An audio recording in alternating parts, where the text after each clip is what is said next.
Le référencement, qu'est-ce que c'est? Tout commence avec Monsieur X.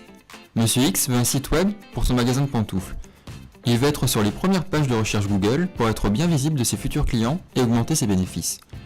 Et il a raison, 34% des internautes cliquent sur le premier lien naturel d'une page de résultats.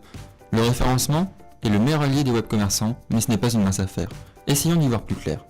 Il existe deux types de référencement. Le premier, celui dit naturel ou organique.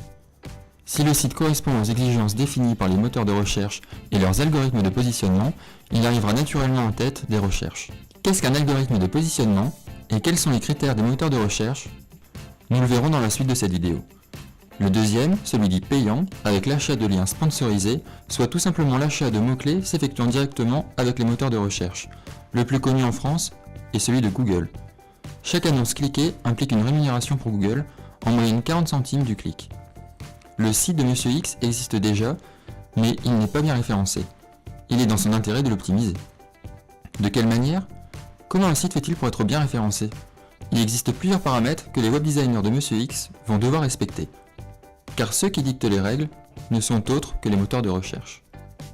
C'est le moment de revenir sur les exigences des moteurs de recherche et sur leurs algorithmes de positionnement.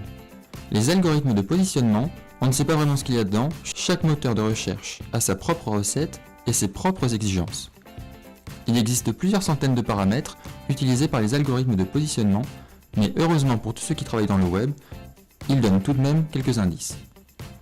Par exemple, la popularité de la page, l'ancienneté du site, la vitesse de chargement du site, l'utilisation de balisage sémantique, permettront à un site X d'arriver devant un site Y n'ayant pas ses qualités, même si le contenu est de qualité égale. Alors Monsieur X, s'il faut retenir trois choses, c'est bien que le référencement est une lutte constante, car le positionnement d'un site dans les moteurs de recherche n'est pas constant dans le temps. Un site conçu pour être bien référencé, c'est un gain de temps et d'argent pour le client. Et enfin, le référencement est le meilleur allié des entreprises pour acquérir de nouveaux clients et augmenter leurs bénéfices.